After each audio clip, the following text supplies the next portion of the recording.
नमस्कार, कैसे हैं आप लोग? आशा है अच्छे होंगे। तो जैसा कि आप लोगों को पता है कि हम लोग एसआई 2025 की जो वैकेंसी आई हुई है उससे रिलेटेड जो मूल विधि का टॉपिक है वो आज से शुरू करने वाले हैं। इससे पहले हम लोगों ने एसआई 2025 में क्या क्या आना है, क्या क्या उसके मानक हैं, इन सब चीज़ों पर हम लोगों ने चर्चा कर लिया। मुझे आशा है कि आप लोग उसे स्पष्ट रूप से और सही से समझ पाए होंगे, क्योंकि बेसिक चीज़ें बिना जाने आप कोई अच्छा कार्य कर पाएँ या उस पे कुछ विशेष कर पाएँ, ये बड़ा मुश्किल होता है। तो निश्चित रूप से आपको पीछे के जो वीडियोज़ हैं उसे भी देखना चाहिए और आप देखिए, एक प्लान आप भी करिए, मैं भी एक प्लान के तहत ही काम करने का प्रयास करूँगा और हम सब लोग मिलकर कुछ अच्छा करने वाले हैं। वैकेंसियाँ आपने उधर देखा था कि 2016 वाला आया, 2017 में हुआ, फिर उसके बाद 2021 में आई वैकेंसी। तो वैकेंसी अलग-अलग है और जहाँ पिछली वैकेंसी की मेरिट 101, तो इससे पहले वाली जो वैकेंसी है उसकी मेरिट जनरल की 126 तक गई हुई थी। तो इससे कोई मतलब नहीं होता है, क्योंकि पिछला वाला लगभग 3000 के आसपास था और 3 साढ़े 3000 के आसपास, और उसके बाद की जो वैकेंसी 2021 वाली थी उसमें मुझे लगता है कि लगभग 9500 के आसपास वैकेंसी थी। लेकिन 3300 या 3500 के आसपास की जो वैकेंसी है उसमें मेरिट 101 जाती है, और वहीं 9000 की वैकेंसी है तो उसमें मेरिट 126 जाती है। तो कुछ न कुछ उसमें कुछ कमियां भी रही होंगी, तो फिलहाल उसका कोई मतलब नहीं होता है। अगर परीक्षा सही होगी तो निश्चित रूप से 100+ पर्याप्त होगा, क्योंकि इनके जो मानक हैं, जो कट ऑफ निर्धारित किए गए हैं, वो मायने रखेंगे। तो आप अपनी मेहनत करिए और 100+ अपने आप को तैयार रखने का प्रयास करेंगे तो निश्चित रूप से आप सफल रहेंगे। मुझे पूरा विश्वास है कि अगर 100+ जा रहे हैं तो आपके चांसेज हैं। बाकी और अच्छा जितना कर सकें वो बेस्ट होगा। तो इस बार की वैकेंसी भी कम नहीं है, यानी 4500 वैकेंसी कम नहीं होती है, और ये हो सकता है कि लगभग 15 से 20 लाख फॉर्म पड़ें, उससे भी कोई फर्क नहीं पड़ता है। जो पढ़ने वाले बच्चे होते हैं उनकी संख्या लिमिटेड होती है। चलिए फिलहाल फालतू इधर उधर की बातों को ज़्यादा नहीं करेंगे, हम लोग सीधे अपने टॉपिक पर आएंगे। तो आज हम लोगों को शुरू करना है मूल विधि। मूल विधि और मूल विधि अगर पढ़ा जाए, मूल विधि पढ़ा जाए और उसमें शुरू कहाँ से किया जाए, ये बड़ा इंपॉर्टेंट होता है। तो सबसे पहले तो हमको ये जानना होगा कि ये मूल विधि क्यों पढ़ी जाती है, क्या कारण है और क्या आवश्यकता है इसकी। क्योंकि जिस जिस परीक्षा के लिए आप जा रहे हैं वो एक महत्वपूर्ण परीक्षा होगी, जहां आपका उत्तरदायित्व तो मुझे लगता है सामाजिक रूप से कम नहीं होना है। तो सबसे पहले क्या टॉपिक होना चाहिए, तो मेरे हिसाब से तो सबसे पहले हमारा टॉपिक होना चाहिए विधि का मौलिक ज्ञान, यानी बेसिक लॉ। बेसिक लॉ क्या है, विधि का मौलिक या मूल ज्ञान क्या है, या मूल लॉ क्या है, वो क्या कहता है। किसी भी समाज को या किसी भी देश को चलाने के लिए जो मूल रूप से चीजें हैं वो क्या है, वो जानना पड़ेगा। या विधियां क्यों बनाई गई, जो नियम है, जो कानून है, वो बनाए क्यों गए। आप इस बात को महसूस कर सकते हैं कि इतना इतना बड़ा समाज है, इतने ढेर सारे लोग हैं। भारत में ही ले लीजिए तो लगभग 140 करोड़ लोग थोड़े संख्या में नहीं होते हैं, और सबके अपने अलग अलग विचार हैं। कुछ सिस्टम होते हैं, कुछ तरीके होते हैं जिनके माध्यम से समाज को चलाया जाता है या देश को चलाया जाता है। तो स्वाभाविक है, जब विभिन्न प्रकार के लोग होंगे तो विभिन्न प्रकार के उनके सोच होंगे। अब अगर विभिन्न प्रकार के सोच होंगे तो स्वाभाविक है कुछ अच्छे सोच होंगे तो कुछ समाज के लिए हानिकारक सोच भी होंगे। तो जो हानिकारक सोच हैं उनकी संख्या में वृद्धि न हो जाए, वो समाज को प्रभावित न करे, उसके लिए कानून और सिस्टम या नियम बनाए जाते हैं। तो सबसे इंपॉर्टेंट बात यह आ जाता है कि आखिर बेसिक लॉ क्या है। तो बेसिक लॉ क्या हो सकता है? बेसिक लॉ का मतलब है किसी भी समाज या किसी नियम को सिस्टमेटिक ढंग से चलाने के लिए सबसे इंपॉर्टेंट बातें क्या हो सकती हैं। तो सबसे इंपॉर्टेंट बात यह है कि लोग सही से रहें और सिस्टम से काम करें, जिससे समाज और जनता और लोगों को किसी भी प्रकार की हानि न होने पाए। तो इसके लिए क्या करना होगा? तो इसके लिए ये आपके टॉपिक में जो डाला गया वो विधि का मौलिक ज्ञान है, बेसिक लॉ है। अब उसमें क्या है, दो चीजें हो सकती हैं, या तो व्यक्ति सामान्य रूप से चलेगा या आपराधिक कार्य करेगा। तो आपराधिक कार्य अगर हुआ तो निश्चित रूप से व्यक्ति को या समाज को हानि पहुंचेगी। तो ये आपराधिक कार्य होते क्यों हैं, ये सिद्धांत के रूप में आएगा और इसे रोका कैसे जाए।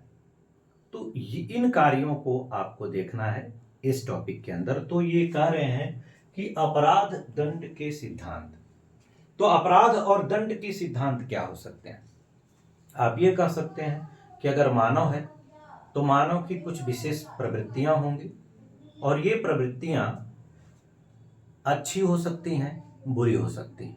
अगर अच्छी हैं तो कोई बात नहीं, अगर वो हानिकारक हैं तो समाज को प्रभावित करेंगी। तो इन प्रवृत्तियों को जो समाज को प्रभावित करेगा उसी को रोकना, ये अपराध को रोकने जैसा होगा। अगर इसे सामान्य रूप से नहीं रोका जा सकता तो कुछ रोकने के लिए अलग से प्रावधान, जिसे हम लोग दंड कहते हैं, तो दंड स्वरूप में रोका जा सकता है। तो अपराध के सिद्धांतों की बात करें तो अगर अनैतिक कार्य है जो समाज को छिन्न भिन्न कर रहा है, उसके अलगाव के रूप में काम कर रहा है, उसके नुकसान के रूप में कार्य कर रहा है, तो निश्चित रूप से ये आपराधिक सिद्धांत के अंतर्गत आ जाएगा। अब अपराध के लिए एक मेन पॉइंट जो एक महान ज्ञाता रहे स्टीफन साहब ने कहा कि अपराध विधि द्वारा निषिद्ध तथा समाज के नैतिक मूल्यों के लिए अरुचिकर कार्य है। अपराध है क्या? अपराध वास्तव में समाज को, व्यक्ति को जो नुकसान पहुंचाने वाला है। अरुचिकर का मतलब कि उसे पसंद नहीं, समाज को पसंद नहीं है, या समाज को की हानि कहीं हो रही है या व्यक्तिगत हानि हो रही है, तो वही बात अपराध के अंतर्गत आ जाएगी। तो इसको स्टीफन साहब ने कहा। एक और विचारक है सामंत साहब। सामंत जी ने क्या कहा? अपराध कानून द्वारा वर्जित समस्त समाज के प्रति एक क्षतिपूर्ण कार्य है, चाहे उसका शिकार कोई व्यक्ति ही क्यों न हो। अब ये कह रहे हैं कि जो अपराध है वो कानून द्वारा वर्जित है। तो निश्चित रूप से अगर कहीं गलत कार्य हो रहे हैं, अनैतिक कार्य हो रहे हैं, तो एक विधि, एक सिस्टम बनाया गया होगा जो उसका विरोध कर रहा होगा। तो इसी को इन्होंने कहा कि अपराध कानून द्वारा वर्जित समस्त समाज के प्रति एक क्षतिपूर्ण कार्य है। पूरे समाज के लिए क्षतिपूर्ण कार्य हो सकता है, लेकिन जरूरी नहीं है कि सारे समाज का ही हो। समाज का एक स्पेशल अंग एक एक व्यक्ति भी होता है, मानव भी होता है। तो अगर किसी पर्टिकुलर किसी मानव के लिए भी यह समस्या आ रही है तो वो भी अपराध की श्रेणी में ही होगा। इसका जो अपराध का वर्णन है, अपराध शब्द का, वो सीआरपीसी धारा 40 में किया गया है। अब 2023 में जो सीआरपीसी था और जो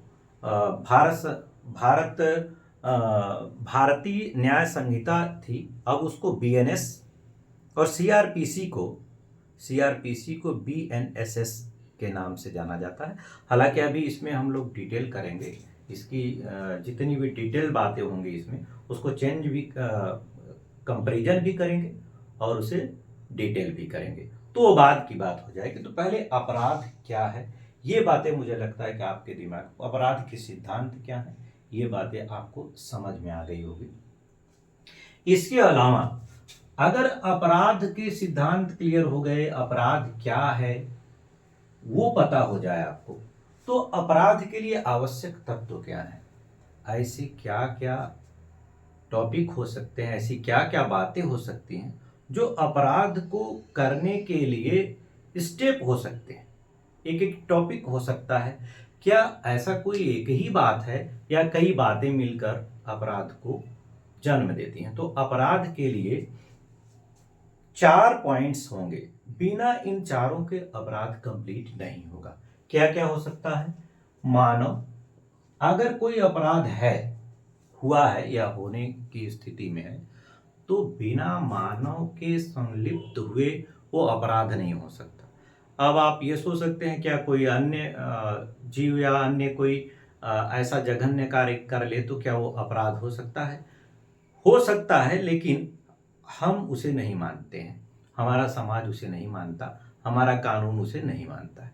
हमारा कानून तभी मानेगा कि कोई अपराध हुआ है जब उसमें मानव संलिप्त होगा। अगर मानव संलिप्त नहीं होगा तो अपराध नहीं हो सकता।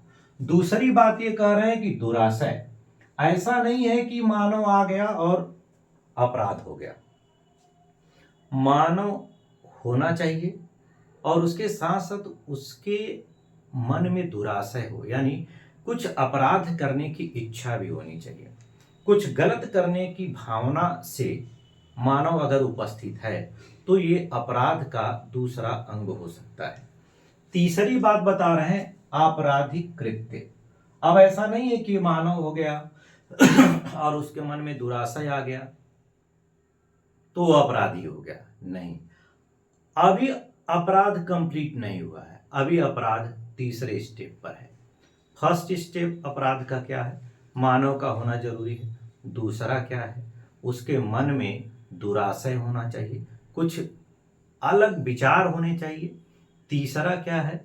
तीसरा है आपराधिक कृत्य। अब वो कार्य को करे, उस आपराधिक कार्य को करे, तो अपराध का तीसरा स्टेप यह है।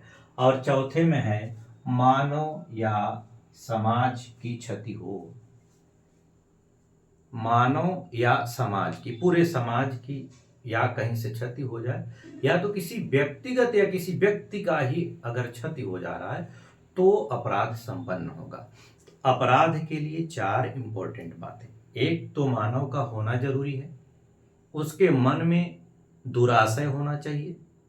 तीसरा, कार्य को संपन्न करेगा, और कार्य को संपन्न करने के बाद अब उसमें मानव या समाज की क्षति होगी।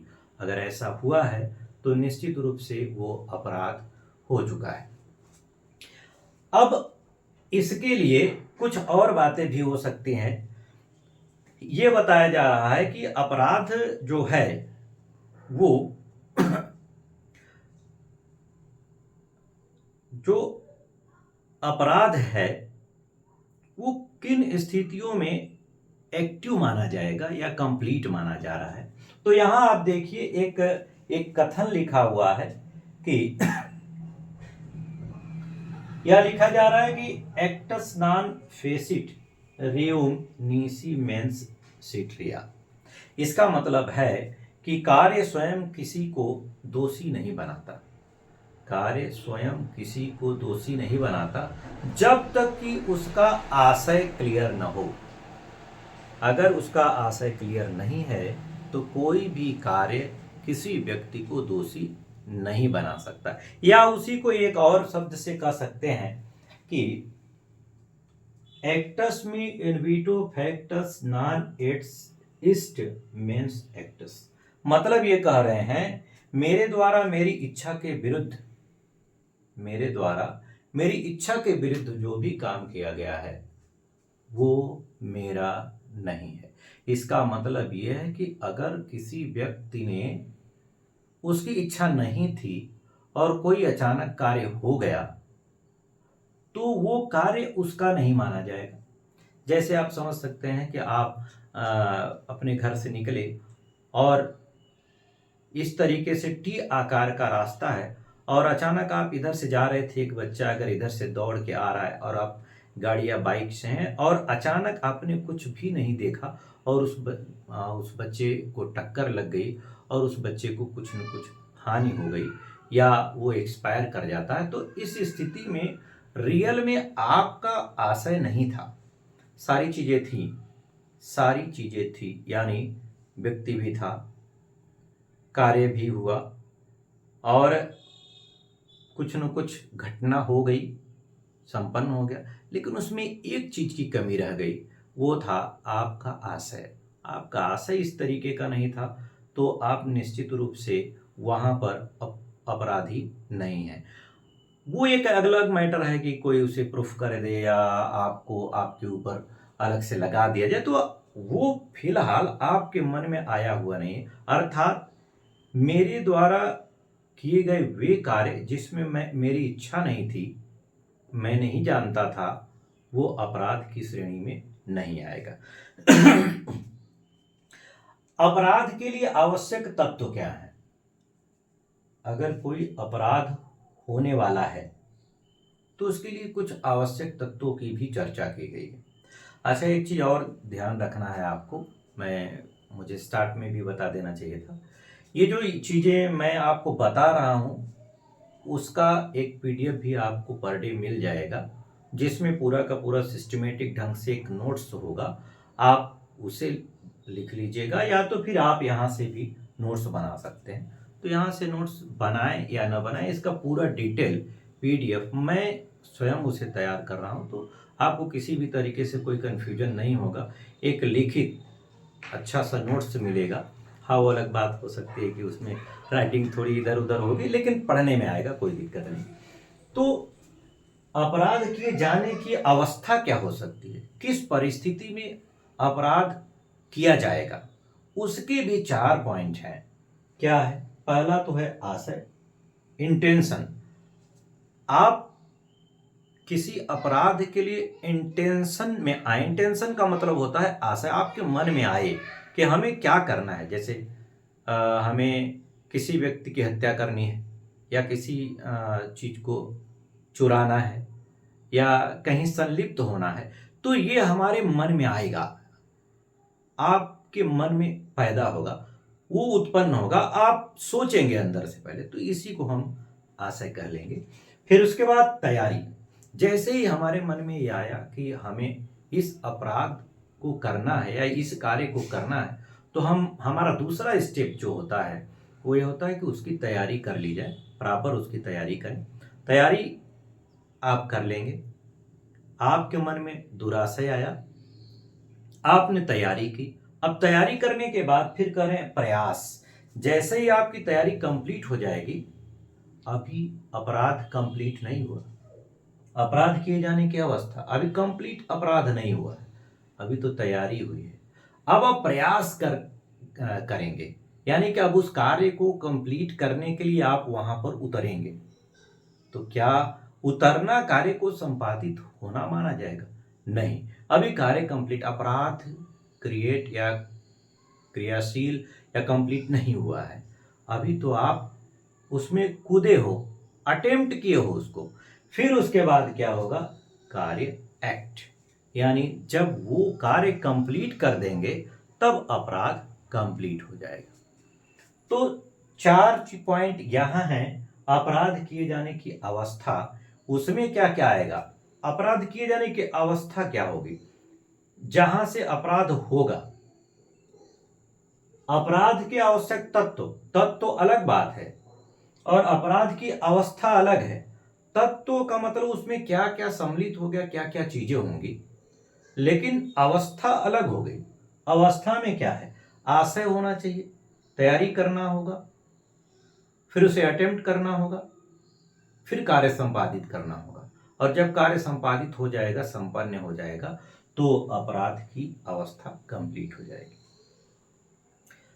अब हमारे भारत में जो विधि है, विधि के अनुसार कुछ परिस्थितियां ऐसी हैं जब आप अपराधी माने जाएंगे और कई ऐसी स्थितियां हैं जहां पर अपराधी नहीं माने जाएंगे। जैसे अगर आपके मन में आ गया कि मुझे उक्त कार्य करने हैं, अगर कोई स्पेशल कार्य हमें करने हैं, ये आपके मन में आ गया है, लेकिन क्या आपके मन में आ जाना ही कि हमें उक्त अपराध करने हैं आपको अपराधी नहीं सिद्ध करता। तो उसके लिए फिर एक स्टेप और आगे बढ़ें, एक स्टेप और आगे बढ़ें कि उस कार्य को जो हमारे मन में आया वो तैयारी किया आपने, प्रिपरेशन कर लिया, तैयारी कर ली कि उस आशय को, उसे हमें कार्य के रूप में रखना है। तो क्या तैयारी करना अपराध हो गया? कई परिस्थितियों में तैयारी करना अपराध नहीं होगा। अभी अपराध क्रिएट नहीं हुआ, कंप्लीट नहीं हुआ है, तो अपराध नहीं माना जाएगा। तीसरा कंडीशन जो आ रहा है, प्रयास। हमने उस पर काम करना शुरू कर दिया, अगर वो कार्य नहीं हुआ है तो वैसे तो हमें कहना चाहिए कि ये अपराध नहीं है, ये तो प्रयास है। अगर हम मान लीजिए कोई व्यक्ति, किसी एक व्यक्ति को जो सड़क पर चल रहा है, उसको उसकी इच्छा है कि उसे मार दिया जाए या उसके ऊपर कुछ फेंक दिया जाए, लेकिन वो प्रयास करता है और वो बच के चला जाता है, तो कारित नहीं हुआ।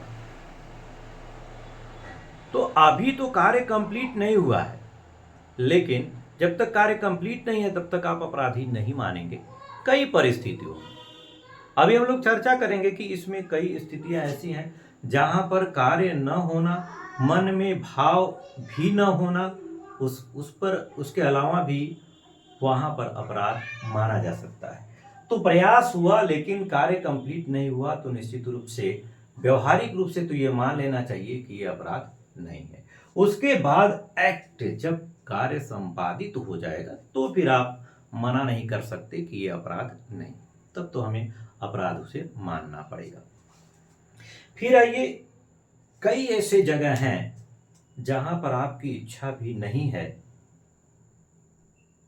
मन में ऐसी बात नहीं है कि किसी को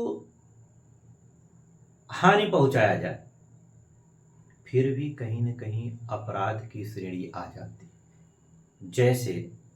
जैसे अगर कोई व्यक्ति, किसी व्यक्ति की एक पत्नी है और उसे बिना नुकसान पहुंचाए वो दूसरी शादी करना चाहता है।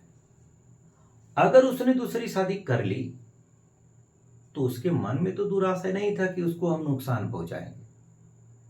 उसे बिना नुकसान पहुंचाए दूसरी शादी अगर कर लेता है तो ये अपराध की श्रेणी में आ जाएगा, जबकि आशय उसका नहीं था कि किसी को नुकसान पहुंचाने जैसा। दूसरी सेकंड एक बात है कि अपराध कृत्य पूर्ण नहीं भी हुआ हो, प्रयास ही या तैयारी ही करना, ये भी कई स्थितियों में, कई जगहों पर इसे भी अपराध की श्रेणी में गिन लिया जाता है। जैसे किसी व्यक्ति को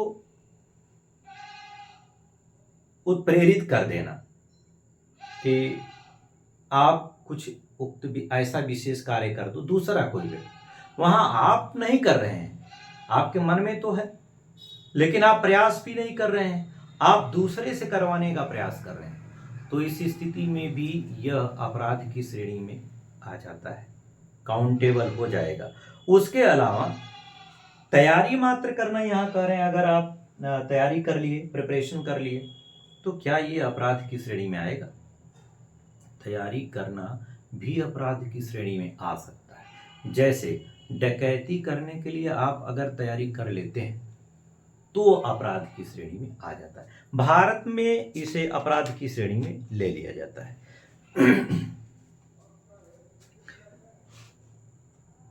उसके अलावा सामान्य रूप से तो ये कह सकते हैं तैयारी अपराध नहीं होती, परंतु कुछ विशेष स्थितियां हैं जहां पर तैयारी को भी आप अपराध मान रहे हैं। जैसे 3 मुख्य स्थिति है जिसे आप तैयारी को ही अपराध मान सकते हैं। जैसे पहला तो यह है राज्य के विरुद्ध अगर युद्ध जैसी आप तैयारी या सोच रखते हैं तो निश्चित रूप से ये अपराध की श्रेणी में आएगा। या किसी ऐसे राज्य को क्षति पहुंचाते हैं जो एक आपके देश या आपके राज्य के हित के बारे में सोचता है, तो ये मान लिया जाता है कि आप इस राज्य या इस राष्ट्र के लिए भी नुकसान सोच रहे हैं या नुकसान के लिए तैयारी सोच रहे हैं, तो उस स्थिति में भी आप अपराधी माने जाएंगे। या तो फिर तीसरा कंडीशन है कि डकैती के लिए अगर आप तैयारी कर रहे हैं, किसी को लूटने के लिए तैयारी कर रहे हैं, तो वो भी अपराध की श्रेणी में आएगा।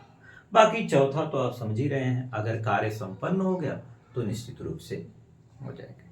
एक इंपॉर्टेंट बात और रह जाती है कि कई बार तो बिना आशय, बिना तैयारी, बिना प्रयास और बिना एक्ट के भी आपको अपराधी माना जा सकता है। इसे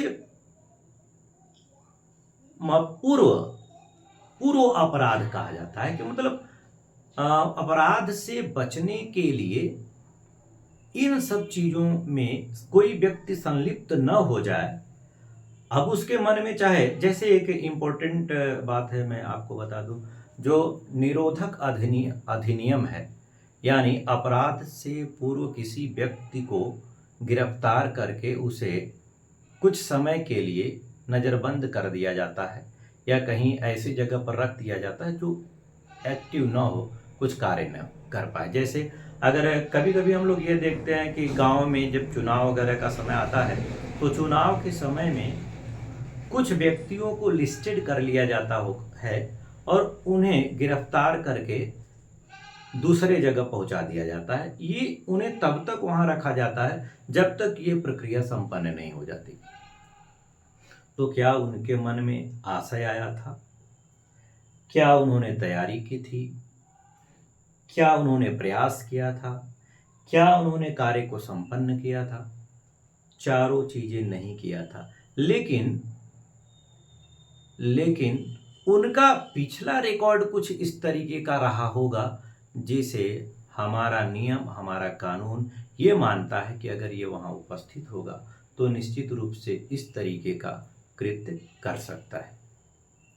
तो मुझे लगता है जो कुछ इंपॉर्टेंट बातें रहीं, मूल विधि के स्टार्ट का पॉइंट, विधि का मौलिक ज्ञान आपके सिलेबस का एक विशेष पार्ट है, तो इनमें से ये सब इंपॉर्टेंट चीज़ें रही हैं। अपराध के आवश्यक तत्व क्या हैं ये आपको याद रखना होगा, अपराध किए जाने की अवस्थाएं क्या हैं ये आपको याद रखना होगा, और कुछ ये इन लोगों के स्टीफन और सामंत जी के जो वक्तव्य हैं वो याद रखना होगा। अपराध के सिद्धांतों में क्या क्या चीज़ें हो सकती हैं वो आपको याद रखना होगा।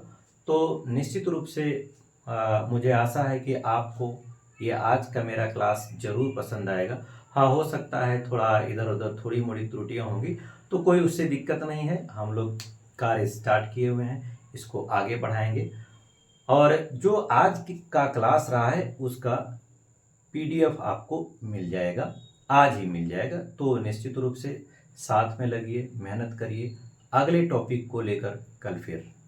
धन्यवाद।